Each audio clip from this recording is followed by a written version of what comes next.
پہلی قسم انہوں نے بتائی عدل کی، اب دوسری قسم بتا رہے ہیں اسباب منع صرف میں سے وصف۔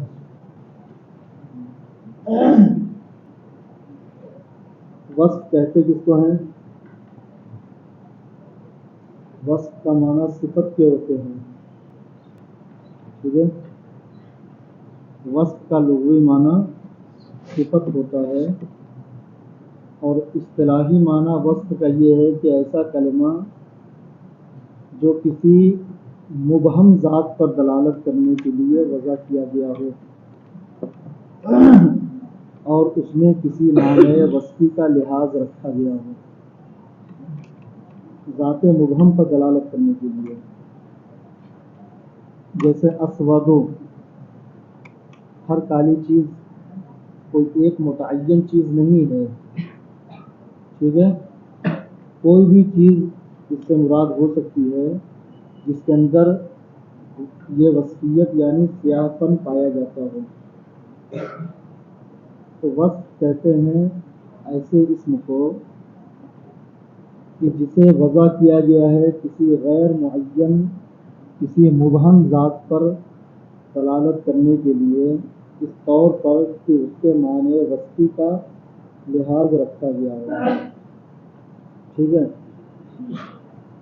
اس کی وضع جب ہو رہی ہو، جب کلمے کو وضع کیا گیا ہو، وضع کے وقت سے ہی وہ صفت اور وصف کا خاصہ اس کے اندر پایا جائے،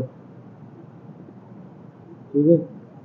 بعض کلمات ایسے ہوتے ہیں کہ جب اسے وضع کیا گیا تھا تو وصفیت کے لیے وضع نہیں کیا گیا تھا، بعد میں جا کے وہ وصفیت کا معنی حاصل کر لیتے ہیں، یا ترکیب میں واقع ہونے کی وجہ سے ان کے اندر وصفیت کا معنی پایا جاتا ہے، تو ان کی یہ وصفیت مؤثر نہیں ہوگی، ہے نا، اور غیر منصرف کا سبب نہیں بنے گی۔ وہ وصفیت غیر منصرف کا سبب بنتی ہے جو اصل وضع میں ہو، یعنی جب اس کلمے کو پہلی دفعہ بنایا گیا تھا، وضع کیا گیا تھا، اس وقت ہی واضح میں اس میں وصفیت کے معنی کا التزام کیا ہے۔ اما الوصف فلا یجتمع مع العالمیہ، وصف عالمیت کے ساتھ جمع نہیں ہوتا ہے، یعنی ایسا نہیں ہو سکتا کہ کوئی کلمہ وصف بھی ہو اور اس کے اندر عالمیت بھی پائی جائے، ٹھیک ہے؟ یہ ایسا کیوں ہے؟ وصف عالمیت کے ساتھ جمع کیوں نہیں ہوتا ہے؟ جیسا کہ میں نے ابھی تعریف میں بتایا کہ وصف کی بنا جو ہے، وصف کی وضع جو ہے ذات مبہم پر دلالت کرنے کے لیے ہے، غیر معین ذات پر، اور جو علم ہوتا ہے یہ ذات معین پر دلالت کرتا ہے۔ علم جیسے نام وغیرہ، زید، بکر، عمرو، یہ ایک ذات معین پر دلالت، جب بھی یہ کلمہ بولا جائے گا، کسی کا بھی نام ہو تو وہ بولا جائے گا تو اس کی معین ذات مراد ہوگی، ٹھیک ہے نا؟ اور تمہیں یہ پتہ ہے کہ ابہام اور تعیین یہ دونوں ایک دوسرے کی ضد ہیں، جہاں ابہام ہوگا تعیین نہیں پائی جائے گی، اور جہاں تعیین پالی جائے گی وہاں سے ابہام بھی دور ہو جائے گا، تو یہ دونوں چیزیں آپس میں ایک دوسرے کی ضد ہیں، ان میں منافات پایا جاتا ہے، یہی وجہ ہے کہ وصف عالمیت کے ساتھ جمع نہیں ہوتا۔ اصلاً کے معنی کسی صورت، وشرطہ ان یکون وصفا فی اصل الوضع، اور وصف کے غیر منصرف کا سبب ہونے کے لیے ایک خاص شرط ہے، وہ شرط یہ ہے کہ وصف اصل وضع میں ہو، یعنی جب وہ کلمہ وہ اسم جو وصف پر دلالت کرتا ہے، جس کے اندر معنی وصفیت پایا جاتا ہے، جب وہ وضع کیا گیا ہو، وہ کلمہ پہلی دفعہ بنایا گیا ہو، اسی وقت اس میں وصفیت کا معنی ملحوظ رکھا گیا ہو۔ تو اصل وضع میں وصف ہونے کا مطلب یہی ہے کہ جس وقت اس کلمے کو وجود دیا گیا ہو، بنایا گیا ہو، اس وقت ہی اس کے اندر معنی وصفیت کا التزام کیا گیا ہو. ٹھیک ہے. یہ الگ بات ہے کہ بعد میں چل کے وہ اپنا وصفی معنی کھو دے اور اس کو کسی چیز سے نام رکھ دیا جائے. جیسے مثال دیکھو، فَأَسْوَدُ وَأَرْقَمُ غَيْرُ مُنْصَرِفٍ وَإِنْ صَارَ اسْمَيْنِ لِلْحَيَّةِ. اسود اور ارقم یہ دونوں کے دونوں غیر منصرف ہیں، اگرچہ یہ دونوں نام ہو گئے ہیں سانپ کے. اسود کے معنی کالا سانپ اور ارقم کے معنی ہے چتکبرا سانپ، جس کے اندر سفیدی اور سیاہی دونوں چیز ملی ہوئی ہے. تو یہ دونوں کے دونوں غیر منصرف ہیں. غیر منصرف اسمیت کے بعد بھی غیر منصرف ہیں. ٹھیک ہے نا. وجہ کیا ہے؟ وجہ یہی ہے کہ ان کے اندر معنی وصفیت پایا جا رہا ہے. جب ان کلمات کو وضع کیا گیا تھا، پہلی دفعہ بنایا گیا تھا، تو اس میں وصفیت کا خیال رکھا گیا تھا، وصفیت کا لحاظ رکھا گیا تھا. تو اصل وضع میں جو کلمہ وصف ہو اس کی وصفیت غیر منصرف کا سبب بننے میں مؤثر ہوگی، جیسے کہ اسود اور ارقم کی ہے. لِأَصَالَتِهِمَا فِي الْوَصْفِيَّةِ، وصفیت میں ان دونوں کے اصلی ہونے کی وجہ سے. ٹھیک ہے. بات سمجھ میں آ رہی کہ نہیں آ رہی ہے؟ وَأَرْبَعٌ فی مررت بنسبۃ اربع منصرف، اور اربع وزن فعل بھی ہے اور وصفیت کا معنی بھی ہے، جو مررت بنسبۃ اربع میں ہے. نسبۃ موصوف ہے اور اربع اس کی صفت ہے. تو صفت جب واقع ہو گیا اربع تو اس میں وصفیت پا لی گئی، وصفیت کے ساتھ ساتھ وزن فعل بھی پا لیا گیا. تو اسے بھی غیر منصرف ہونا چاہیے تھا. دو سبب پا لیے گئے، ہونا چاہیے تھا کہ نہیں؟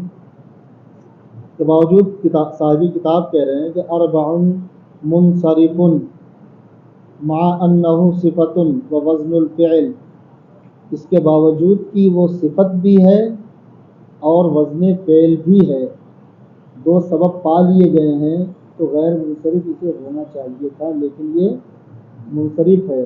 کیوں منصرف ہے؟ لعدم الاصالۃ فی الوصفیہ. دیکھیے یہ تعلیل علت بیان کر رہے ہیں.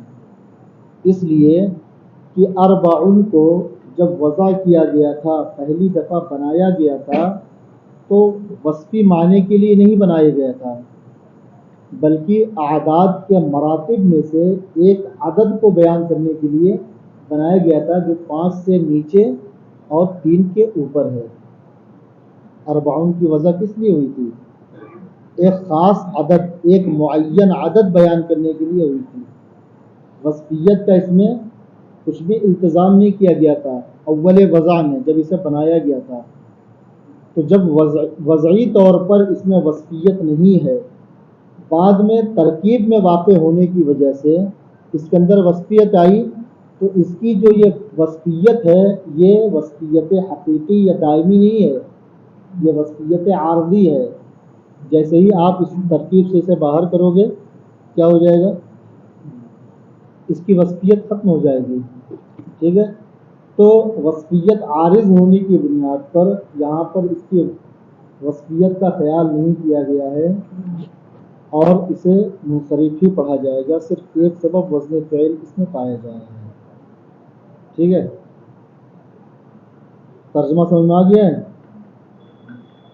پھر سے دیکھ لو اوپر سے. شرط ہوں یکون وصفن فی اصل الوضع، اس کی شرط، وصف کی شرط یہ ہے کہ وہ وضع میں وصف واقع ہو. ٹھیک ہے. یعنی جب اس کو وضع کیا گیا تھا تو اسود اور ارقم و انکانا صار اسمین، اگرچہ یہ دونوں ایک سانپ کے نام ہیں، ٹھیک ہے، لیکن اس کے باوجود غیر منصرفین، یہ غیر منصرف ہیں، اگرچہ یہ اسما ہو گئے ہیں. ٹھیک ہے. وہ آپ نے دیکھا کہ جو ہے اس میں جب وضع کیا گیا تھا اسود اور ارقم کو تو اس میں وصف کے معنی کا لحاظ رکھا گیا تھا۔ اسود ہر ایسی چیز کو کہا جاتا تھا جس کے اندر سیاہی ہو، اور ارقم ہر اس چیز کو کہا جاتا تھا جس کے اندر چپچپراپن ہو، ٹھیک ہے۔ تو یہ معنی وصفیت اس کا دائمی اور اصلی ہے، اور جس کلمے میں وصفیت اصلی ہوگی اس کی اصلیت کا، اس کی وصفیت کا اعتبار کیا جائے گا غیر منصرف ہونے میں۔ اس وجہ سے اسود اور ارقم سانپوں کے نام ہو جانے کے باوجود اسے غیر منصرف قرار دیا، ٹھیک ہے۔ اور اربعون جو کہ اس ترکیب میں واقع ہوا ہے، مررت بنسبۃ اربعین، اس میں وہ صفت واقع ہوا ہے، وصفیت کا معنی اس کے اندر پیدا ہو گیا ہے، لیکن اس کی جو وصفیت ہے یہ اصلی نہیں ہے، وضعی نہیں ہے، بلکہ اس کی وصفیت عارضی ہے، اور جو عارضی ہو اس کا کوئی اعتبار نہیں ہوتا ہے، لہذا اس کی وصفیت کا اعتبار نہ کرتے ہوئے اسے منصرف ہی پڑھا جائے گا۔ اما التانیث بالطاء فشرطه ان يكون علما كطلحة وكذلك المعنوي۔ اب یہاں سے تیسرا سبب بیان کر رہے ہیں، تانیث۔ سب سے پہلے تو یہ جان لو کہ تانیث کی 4 قسمیں ہیں۔ ایک تانیث لفظی جس کے اخیر میں تائے تانیث لگی ہوئی ہو، ٹھیک ہے، جیسے طلحہ اور فاطمہ۔ ایک ہے تانیث معنوی، اور تانیث معنوی وہ ہے جس کے اندر کوئی ظاہری سبب تو نہ ہو، کوئی ظاہری علامت نہ پائی جائے، لیکن مؤنث کے لیے ہی اسے استعمال کیا جاتا ہو، ٹھیک ہے، یا اس کے بالمقابل کوئی حیوان مذکر ہو۔ اور ایک ہے تانیث بالالف المقصورہ جیسے حبلہ، اور ایک ہے تانیث بالالف الممدودہ جیسے حمراء۔ یہ 4 صورتیں ہو گئی۔ اس میں جو پہلی قسم ہے، پہلی قسم میں جو تانیث لفظی ہے اس کے لیے شرط انہوں نے یہ لگائی ہے کہ اما تانیث بالطاء فشرط ہو ان یکون عالما، کہ وہ عالم ہو، عالمیت کی شرط لگائی گئی ہے۔ کیوں لگائی گئی عالمیت کی شرط؟ اس لیے کہ جو تانیث بالطاء ہوتی ہے یہ دائمی نہیں ہوتی ہے، یہ بسا اوقات زائل ہو جاتی ہے۔ جیسے اگر کوئی ایسا کلمہ ہے جس کے آخر میں تائے تانیث لگی ہو، آپ جب اس پر وقف کرتے ہیں تو کیا ہو جاتا ہے؟ وہ تائے تانیث ہا بن جاتی ہے نا، تو زائل ہوگی تائے تانیث حالت وقت میں۔ اور تائے تانیث کو کبھی لگایا جاتا ہے مؤنث بیان کرنے کے لیے، ہے نا، جیسے عالمون میں لگائی جاتی ہے تائے تانیث تاکہ اس کا مؤنث بیان کیا جائے۔ تو یہ جو تائے تانیث ہوتی ہے نا، یہ چپکی نہیں رہتی، ہمیشہ قائم نہیں رہتی ہے، وہ زائل ہوتی رہتی ہے، کہیں نہیں رہتی ہے، کہیں آ جاتی ہے، ٹھیک ہے، کبھی وقت میں ہا ہو جاتی ہے، تو یہ معرض زوال میں ہوتی ہے۔ یعنی اگر کوئی ایسا کلمہ ہو جس میں تائے تانیث لگی ہو، عالمیت کے بغیر اگر ہم نے اس کو غیر منصرف کا سبب مان لیا تو جیسے ہی وہ تائے تانیث ہا میں تبدیل ہوگی وہ سبب بھی زائل ہو جائے گا۔ سمجھ آ رہی بات نا؟ تو اس لیے یہاں پہ وہ عالمیت کی شرط لگائی کہ جو اعلام ہوتے ہیں، علم، اس میں تغیر و تبدل نہیں ہوتا ہے۔ کلمات کو اعلام تغیر اور تبدل سے محفوظ کر دیتے ہیں۔ تو یہاں پر عالمیت کی شرط اسی لیے لگائی گئی ہے کہ جب عالمیت کی شرط لگ جائے گی تو یہ تائے تانیث جو غیر منصرف کا سبب ہوگی اس کے تغیر و تبدل کو وہ ختم کر دے گی، ٹھیک ہے نا۔ اور اس کے اندر جو ایک زوال کا خطرہ لگا رہتا ہے وہ اس سے باہر نکال دے گی۔ تو اب 2 چیزیں پا لی جائیں گی تو وہ کیا ہو جائے گا؟ غیر منصرف ہو جائے گی. تو اس میں تائے تانیث کی شرط اس لیے لگائی گئی ہے کہ تائے تانیث معرض زوال میں ہوتی ہے اور علمیت کسی اسم کو تغیر و تبدل سے محفوظ کر دیتی ہے. جیسے طلحہ وکذالک المعنوی، اور یوں ہی معنوی، ایسے ہی معنوی بھی ہے. ٹھیک ہے. وکذالک المعنوی سے کیا کہنا چاہ رہے ہیں؟ یعنی کسی کلمہ کا مؤنث معنوی ہونا ویسے ہی سبب بنتا ہے جیسے تائے تانیث والا کلمہ سبب بنتا ہے. کذالک المعنوی ثم المعنوی ان کان ثلاثیا، ایسے ہی معنوی جیسے زینب وغیرہ ہے. پھر معنوی کے بارے میں بتا رہے ہیں کہ معنوی کی پھر الگ شرطیں ہیں.